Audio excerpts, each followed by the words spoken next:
Bien. A ver, en realidad a nosotros nos está pendiente ya un único tema. Eh, con ustedes ya desarrollamos prácticamente lo que era el concepto de funciones trascendentes. Hemos dejado eh, sus propiedades más importantes. Recuerden el concepto de las funciones hiperbólicas. Les había pedido que revisen, chequen, tanto en las formas directas e inversas, ¿no es cierto? Lo que tienen que revisar. No es cosa del otro mundo, tengan la plena seguridad. La bibliografía en la literatura, en la bibliografía, eso no lo van a encontrar inclusive en el internet. Bien, algo que tal vez vale la pena eh, recordar de lo que habíamos desarrollado en este concepto de las funciones trascendentes es que tenemos que tener presente que estas funciones en esencia son funciones con posición. ¿Sí? Voy a hacer un pequeño ejemplo en el GeoGebra, sobre todo para que ahí se pueda observar de mejor manera a lo que me refiero. A ver, un ratito le voy a... A ver. Nosotros habíamos definido, ¿no es cierto?, las funciones seno, coseno y tangente, que eran las funciones trigonométricas. Aquí tenemos la representación gráfica y entre las características habíamos establecido de que son funciones periódicas, su rango de salida en el caso de la función seno, voy a poner en ejemplo lo que voy a explicar a continuación. Su rango está definido entre -1 y 1. Y lo que acabo de mencionar, ¿no es cierto?, es de que la función como tal es una función con posición, es decir, es una función dentro de otra. Y hay que tener presente que este argumento que nosotros estamos estableciendo, definiendo, es el argumento que se debe de analizar para determinar el dominio de una función. ¿A qué me refiero? Yo puedo tener una forma matemática y seno, voy a colocar este ejemplo, no sé, x al cuadrado menos 1, puedo tener una función y igual a seno, estoy poniendo ahí ahorita cualquier cosa, ¿no? Raíz cuadrada de 4 menos x al cuadrado. ¿Sí? Nosotros debemos de analizar para establecer el dominio de la función es justamente este argumento. Pero hay que recordar que la salida, ¿sí?, la establece la característica de la función. Es decir, independientemente del valor de x que cumpla con la condición que estamos queriendo analizar, la raíz cuadrada, ¿no es cierto?, en ambos casos, la salida siempre se va a mantener entre estos valores, porque esa es una característica fundamental de la función seno, del caso de la función coseno, y obviamente de las otras funciones que habíamos detallado, ahí cambiaba los valores de salida, pero es característico de cada una de ellas.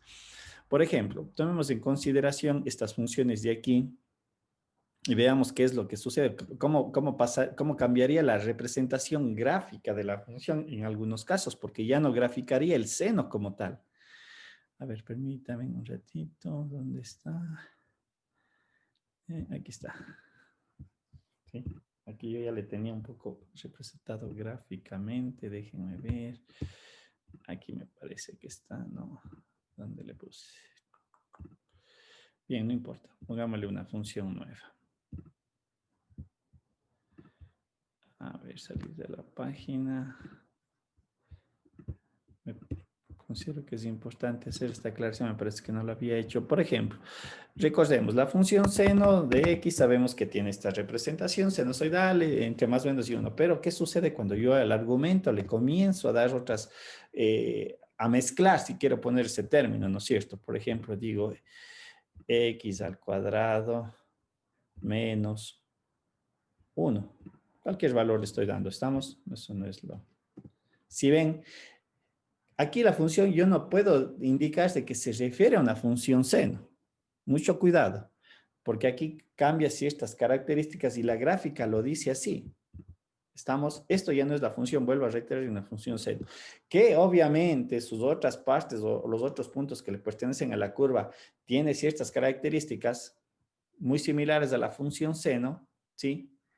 Pero de hecho, ni siquiera podría yo argumentar que esta función es periódica, porque justamente en esta parte que estoy señalando con el ratón, no se da la idea de periodicidad, ¿sí?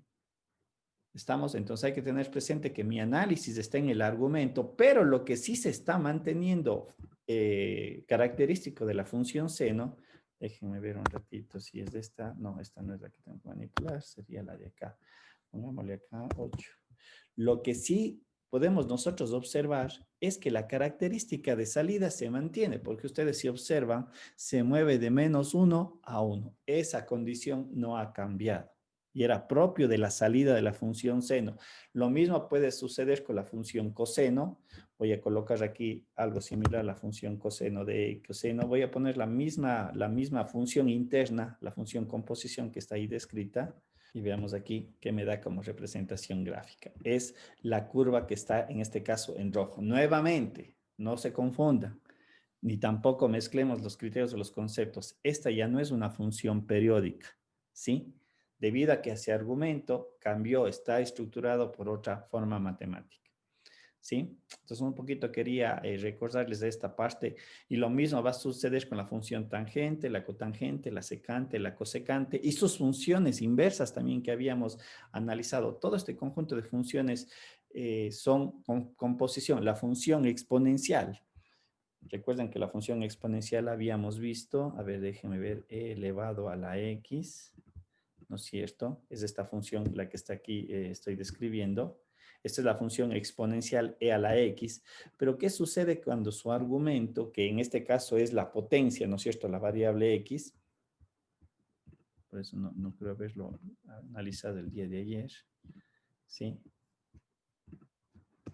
Si ven, sí, sigue siendo una función exponencial, eso no le quita el concepto, pero obviamente sus características gráficas ya no denotan la forma matemática que hace un momento había colocado, ¿no es cierto? E a la x, como tal, ¿sí? Que cumple la condición que cuando x es igual, en este caso a 1, hace que el argumento se haga 0, yo voy a tener e a la 0 y e a la 0 es igual a 1, como podemos ver aquí en la gráfica, arranca desde 1 hacia más infinito, ya no desde 0 a más infinito. Entonces, obviamente hay que tener presente eso y vale hacer pena la aclaración de que todas las funciones trascendentes como tal son funciones con posición. Lo mismo va a suceder con las funciones hiperbólicas que ustedes podrían encontrar y hacer la representación gráfica. Por eso les recomiendo que analicemos o utilicemos el GeoGebra desde esa perspectiva. O sea, ¿qué pasa si hago estas pequeñas modificaciones? ¿Qué pasa cuando ya comienzo a mezclar las funciones entre sí? Si ustedes ven aquí, de alguna manera es una mezcla de funciones.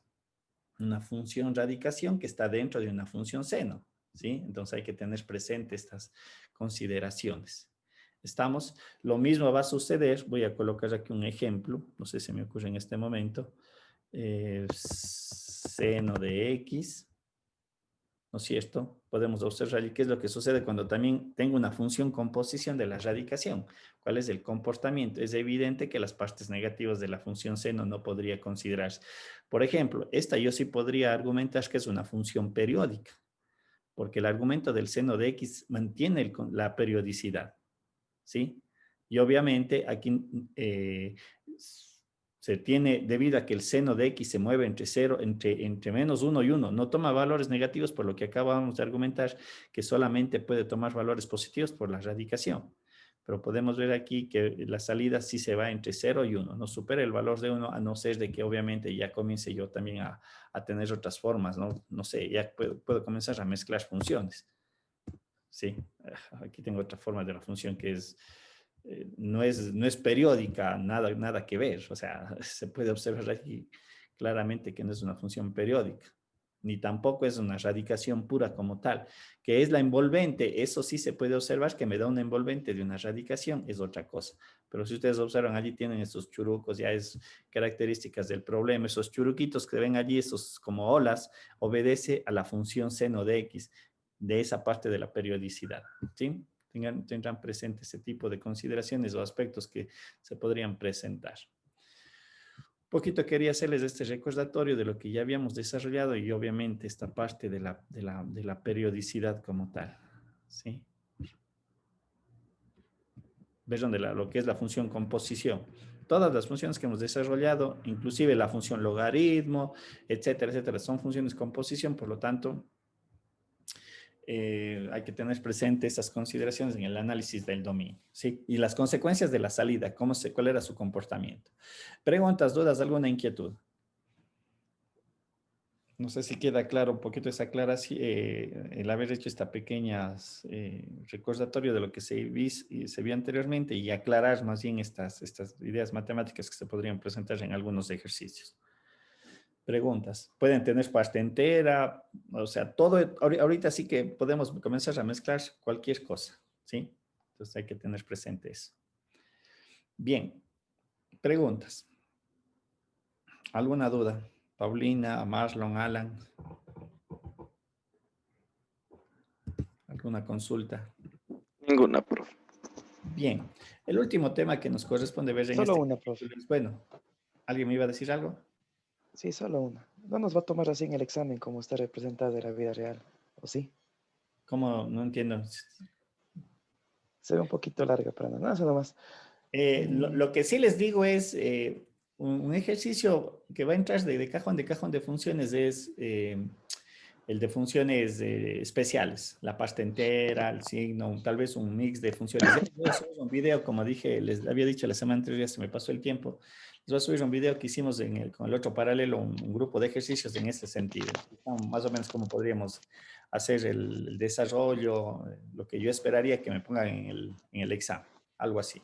Sí, ya les voy a subir el video para que les revisen. Es de cálculo diferencial de contabilidad. ¿Estamos? Eso ya les subo y ahí está hicimos, la semana anterior hicimos un conjunto, una serie de ejercicios del día jueves. Igualmente, ya les he dicho, ustedes pueden traer ejercicios para desarrollarlos aquí, no hay problema, pero tráiganlos. ¿Estamos?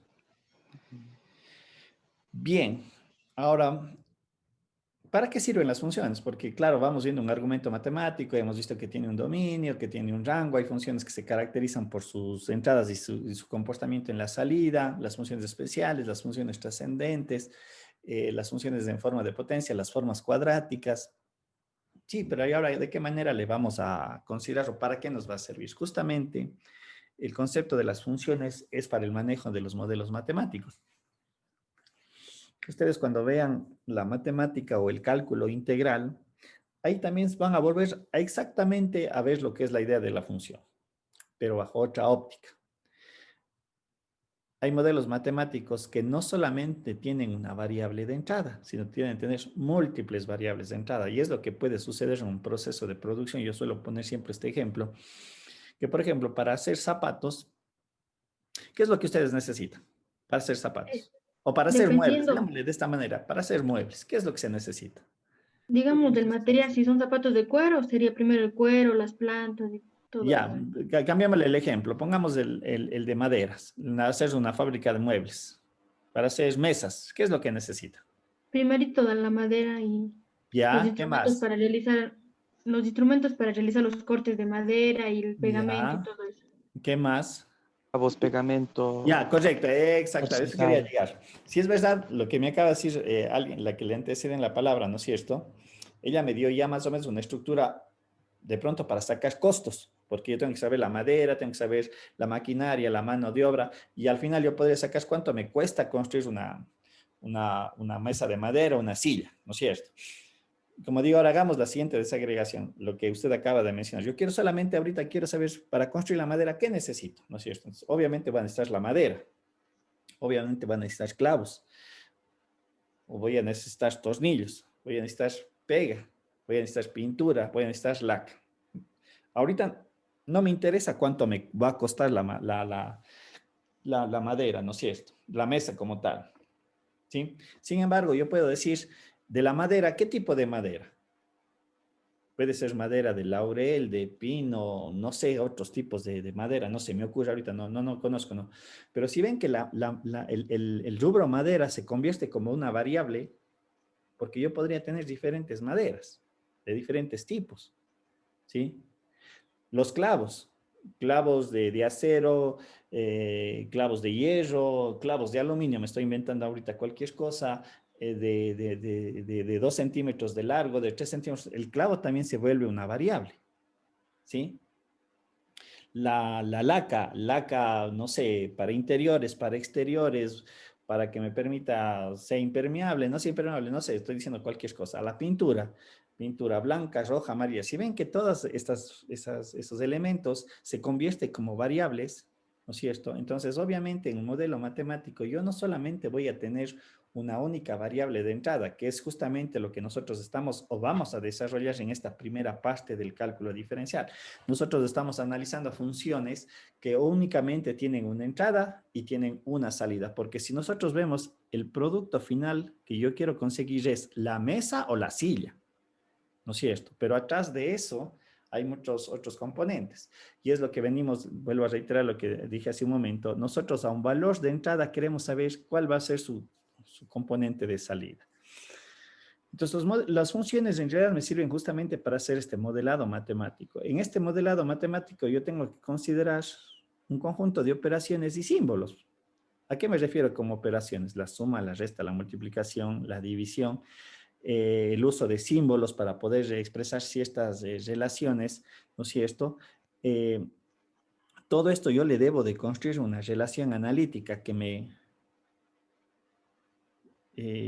permita justamente poder ver las variables de entrada, las operaciones, los tipos de funciones, cuando hablamos de las funciones trascendentes, por ejemplo, y obviamente esto me permite construir un modelo matemático que me permite representar o aproximar, que vendría a ser, creo, la palabra adecuada, algo físico real, ¿no es cierto?, a través de una relación matemática. ¿Por qué digo una aproximación? Porque no necesariamente lo que uno escribe en una ecuación me representa lo real. Yo a veces tengo que ajustar las condiciones de mi modelación o de mis simulaciones para casos muy particulares, porque eso también hay que tener presente, ¿sí? Un poquito para entender es representar problemas de la vida real mediante estas relaciones analíticas en donde se implican formas matemáticas, funciones especiales, operaciones, ¿no es cierto? Pero reiterando lo que dije hace un momento y que eso les quede también bien presente, no necesariamente una ecuación me representa el problema de la vida real en toda su esencia, 100%. Muchas de las veces yo tengo que comenzar a restringir. Sí, es decir, este modelo matemático, dadas las condiciones del problema, me sirve únicamente para este segmento. ¿Sí? Entonces, obviamente ahí es cuando uno entra a esta dinámica de la modelación matemática. ¿Sí? Y esta es la parte más compleja, créanlo o no. El tratar de traducir un fenómeno de la vida real, económica, ciencias, sea de las ciencias económicas, de las ingenierías, de las químicas, de la medicina, tratar de traducirle a una relación algebraica, en realidad es la parte más compleja. Es una de las partes más complejas en las que uno tiene que construir este modelo matemático, porque luego yo lo tengo que analizar, lo tengo que ver para cuándo me sirve, para cuándo no me sirve, o inclusive tengo que comenzar a manipular las constantes. Es decir, por ejemplo, en este caso, no sé qué me representa, yo solamente está colocado aquí. Yo tengo que manipular la constante A, la B y la C, ¿sí? Para saber que mi modelo se me acomode. Para decir, este es el modelo que, dadas las características que yo estoy analizando, me va a servir muy específicamente para estos casos, ¿sí? Un poquito, un problema yo lo he encasillado en 3 etapas. Lo que acabé de mencionar, traducir el problema a términos matemáticos. Reitero, esta es una de las partes que yo considero más complejas, porque lo que uno tiene que hacer es identificar y caracterizar las variables, ¿sí? ¿Cuál es la variable de entrada? ¿Cuál es la que yo tengo que manipular? La cual yo voy a mover, la cual yo tengo que resolver para que obviamente a la salida obtener lo esperado. ¿Sí? Obviamente de la definición de las operaciones, sumas, restas, multiplicaciones, radicaciones, potenciación, ¿no es cierto? Y uso adecuado de las funciones. ¿Por qué utilizar un polinomio? ¿Por qué utilizar una forma de radicación? ¿Por qué utilizar una función trigonométrica? ¿Por qué utilizar una función exponencial? Y justamente es lo que hemos desarrollado anteriormente, dadas las características que tenemos. Una vez definido mi modelo matemático, que es la parte inicial, luego vienen las técnicas de la resolución del problema, ¿sí?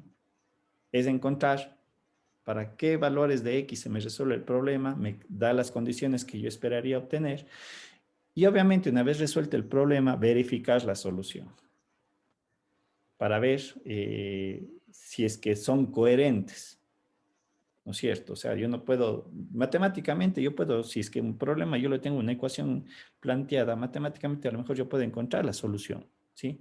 Y me van a dar datos o resultados. Pero esos datos y resultados deben de ser analizados y son coherentes con la vida real. Caso contrario implica que tengo que volver hacia atrás para condicionar o acondicionar nuevamente a mi modelo. Saber si es que debo de incluir algo más o a veces excluir algunos términos, lo cual implica que mi problema comienza a ser más sesgado, es decir, solamente me va a servir para ciertas características o condiciones, ¿sí?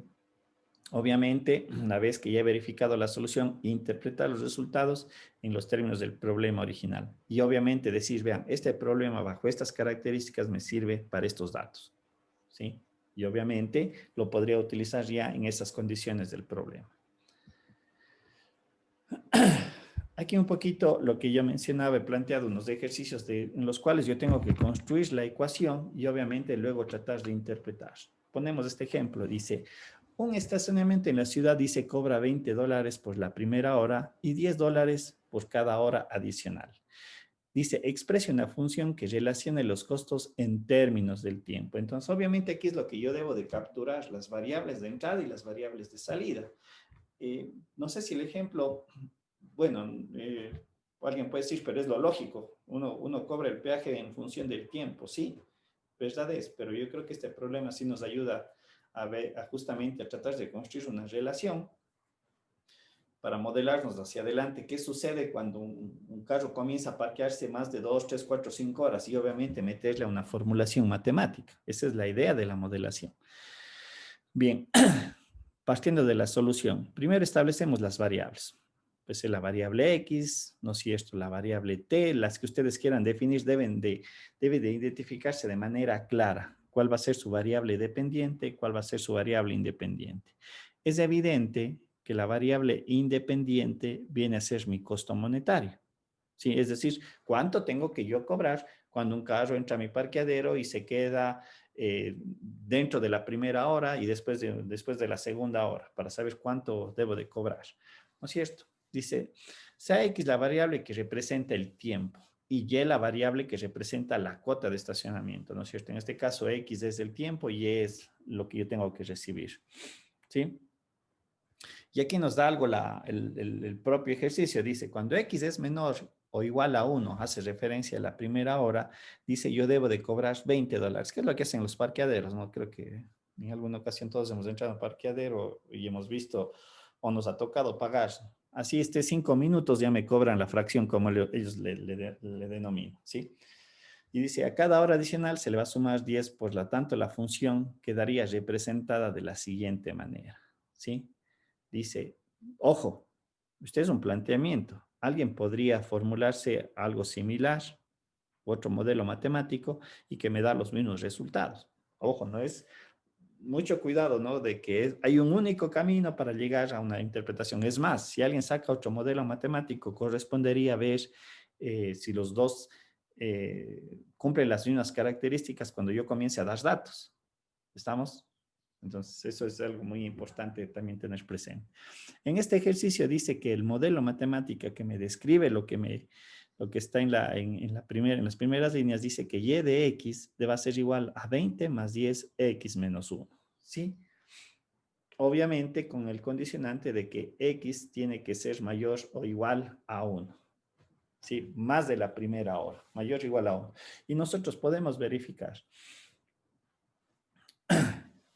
Cuando x es mayor a 1 o es igual a 1 a la primera hora que está considerada, ¿no es cierto? El factor x menos 1 va a desaparecer. Por lo tanto, ese factor de $10 adicionales a partir de la segunda hora desaparece. Y es lo que me dice el problema en la premisa. En la primera hora o la fracción, yo siempre voy a cobrar los $20. Y en mi problema está cumpliendo con esa característica. ¿Estamos? Y a partir de la segunda hora, también podemos verificar que se va a tener esos $10 adicionales. ¿Sí? Por lo tanto, yo acabo de construir un modelo matemático que me permite establecer cuánto debo de cobrar, ¿sí? En el parqueadero. ¿Sí? Así un conductor se exceda más de 1 hora o esté dentro del tiempo establecido. ¿Estamos? Y de esa manera yo puedo construir mi modelo matemático y verificar lo que dije hace un momento. También tendría que ver si es que existe otro modelo que no es el único ni la única solución, pero que me cumple las mismas características que me establecen las condiciones. ¿Sí? Entonces, en este ejercicio quedaría descrito de esta manera.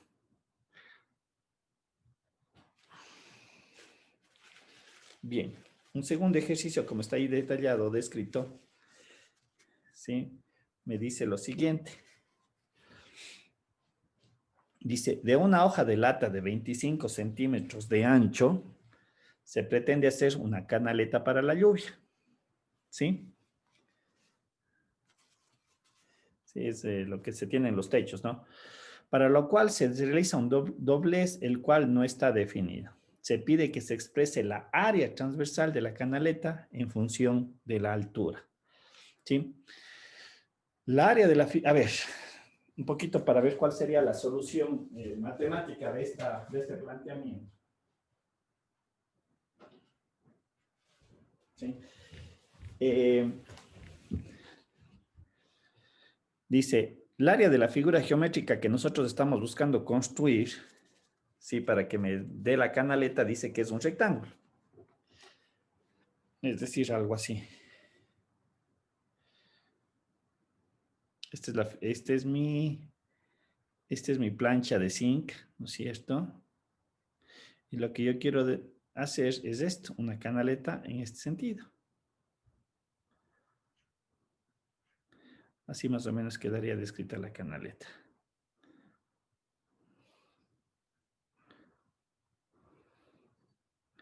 La canaleta quería como la que me pide el problema que le construya. ¿Sí? Bien. Ahora, obviamente me dice que esa área transversal que me describe me describe un rectángulo, vístole desde el frente, me quedaría así. Esto me genera un rectángulo, obviamente acá arriba es destapado, ¿no es cierto? En donde voy a tener yo una base y una altura. Y me dice que describa la área transversal de la canaleta en función de la altura. Dadas las características que estoy allí considerando. Bien. Antes de hacer el doblez de la canaleta, ¿no es cierto? Se supone que si yo veo la lámina o la plancha de zinc, yo tengo así mi canaleta. Y esa es mi lámina. Y lo que yo hago es hacer un doblez aquí y hacer un doblez acá.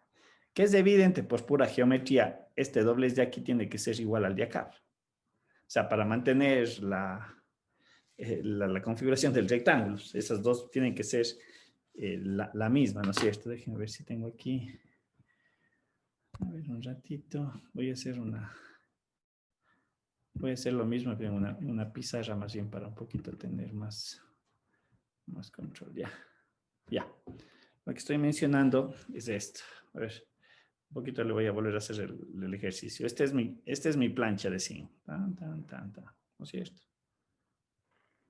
Y yo al final quiero construir una canaleta, ¿no es cierto? Con un perfil rectangular.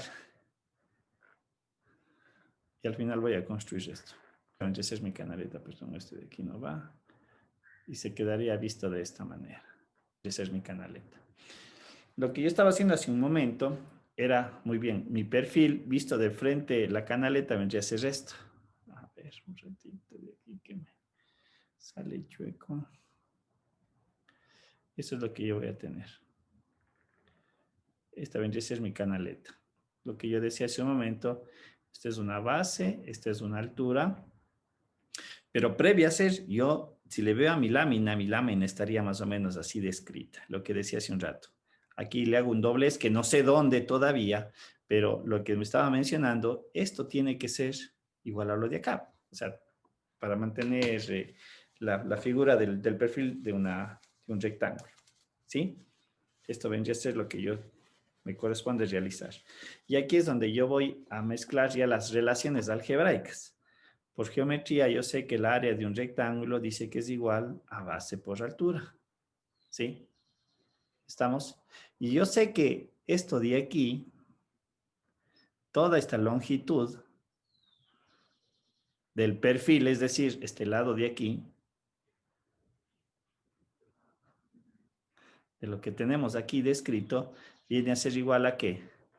¿Esto qué es? Esto es la altura, vendría a ser a 2h más b. Es la longitud de la lámina, del ancho de la lámina que voy a construir mi canaleta. ¿Sí? Y me dice mi problema que esta longitud es igual a 25 centímetros. Por lo tanto, me quedaría 25 centímetros es igual a 2 veces h más b. Pero como yo quiero que mi área, que es base por altura, únicamente quede expresada en altura, de esta ecuación de aquí, lo que hago es lo siguiente. Despejo la base y me queda que esto va a ser igual a 25 menos 2h. Y obviamente esta base de aquí le voy a sustituir acá en la fórmula matemática del área y podemos observar que el área me quedaría escrito como 25 menos 2h por h. Y de esta manera tengo mi modelo matemático representado solamente por la altura que me formaría la canaleta. Ojo, todavía no me interesan las distancias de la altura ni de la base, que es consecuencia, ¿no es cierto?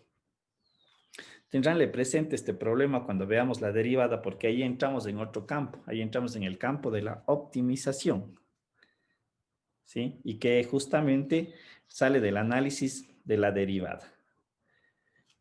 Ahí vamos a ver otra parte, pero que también requiere hacer la modelación matemática, necesariamente. Bien, ahora, si nosotros observamos, y haciendo ya la parte matemática de esto, voy a multiplicar el h. Yo puedo escribir esto como a es igual a 25 menos 25h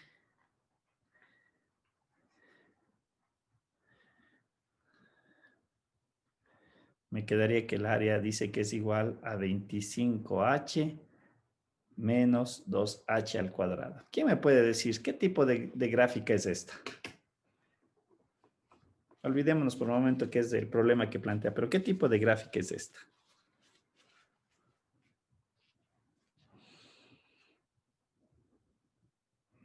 ¿Alguien sabe qué curva es? Voy a colocar así. Le voy a colocar así. Esto va a pasar, le voy a cambiar esto de posición. Me va a quedar 2x al cuadrado menos 25h más a igual a 0. Perdón, aquí es x. Le voy a hacer lo siguiente. ¿Ves? Perdón.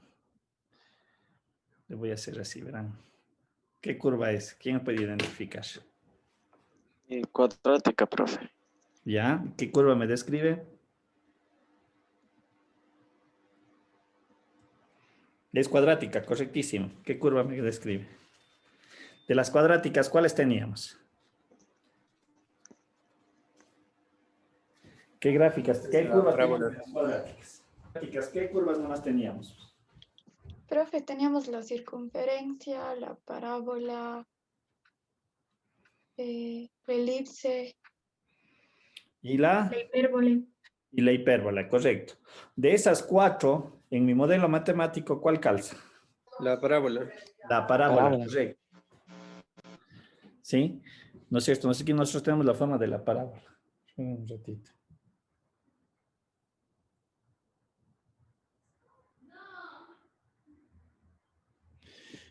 Ya. A ver. La parábola, ¿no es cierto? Y es una parábola vertical. ¿Sí? Porque recuerden que cuando es x al cuadrado es parábola vertical, hacia arriba o hacia abajo.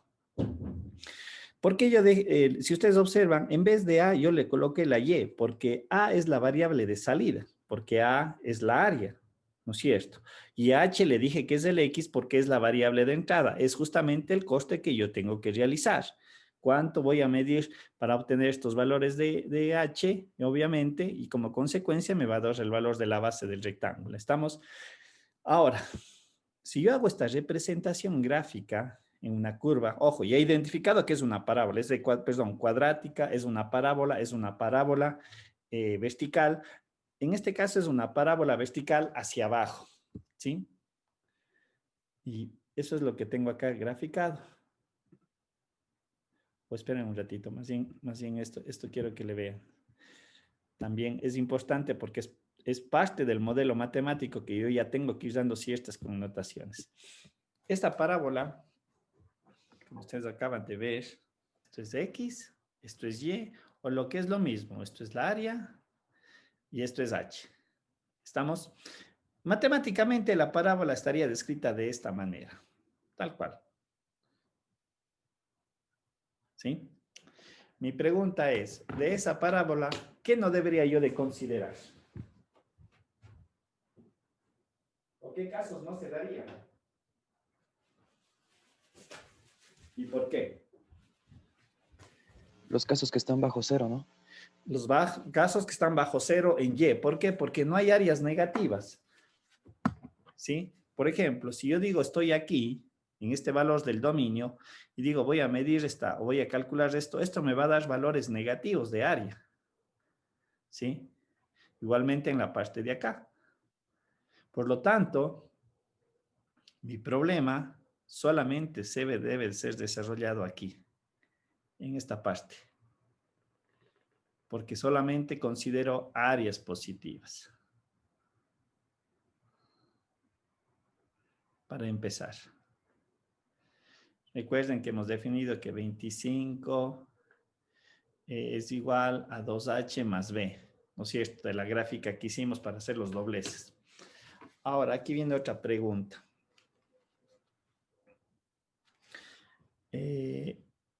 H, ¿hasta qué valores podría tomar H? ¿Dónde podría tomar el valor de H? Profe, infinitos valores. ¿Seguro? Dele infinitos valores. Ah, no, no. Es que como estaba en el eje de las X, entonces yo suponía que eran los valores que pueden haber en la X. Claro. Entonces, de aquí, justamente la modelación matemática ya comienza a tener importancia en cómo hago yo mi análisis. ¿Sí? En realidad, insisto, esto vamos a ver un poquito con más calma cuando se vea lo que es la derivada, porque tiene importancia la optimización. Recuerden que Serían 12 más o menos, ¿no? Perdón. Para así que es, sea un... 12,5 es el valor que puede tomar H. ¿Sí? Justamente iba a explicar esa parte.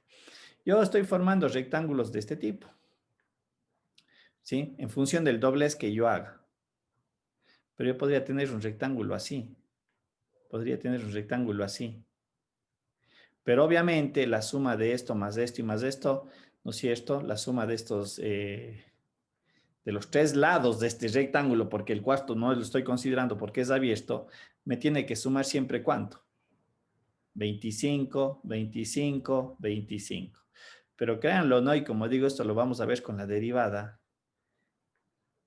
El área no es la misma para los diferentes casos que yo pueda analizar. Para este H o para este H, teniendo en cuenta que aquí hay un B y un B. El área nunca va a ser la misma. ¿Sí? La longitud, claro que sí, pero el área no va a ser la misma. Y justamente este es el efecto que vamos a tener aquí.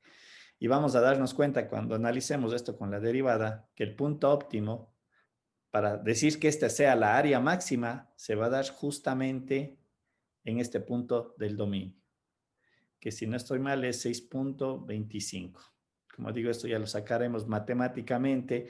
Aquí un poquito estamos haciendo de una manera empírica, porque hay que tener presente que para cada valor de h que yo le dé, ¿no es cierto? Automáticamente yo encuentro su área. Pero es evidente que en este punto yo voy a tener el área máxima. ¿Se acuerdan cuando hablábamos de las funciones acotadas? ¿Sí? Entonces es exactamente determinar cuál es el punto de la función que me da el límite máximo de acotamiento.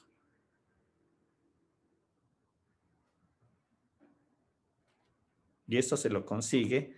Claro, empíricamente lo podemos hacer, lo que yo acabo de desarrollar, medio al ojo, pero numéricamente esto se lo hace a través del cálculo diferencial. Y obviamente se tienen los valores exactos, ni siquiera aproximados, sino exactos. Es decir, cuánto debe de costar, cuánto debe de valer, y eso me va a dar el óptimo, dónde debo yo hacer el coste para optimizar el material que estoy utilizando. Como digo, lo importante de la modelación matemática es transcribir un problema gramatical a expresiones algebraicas.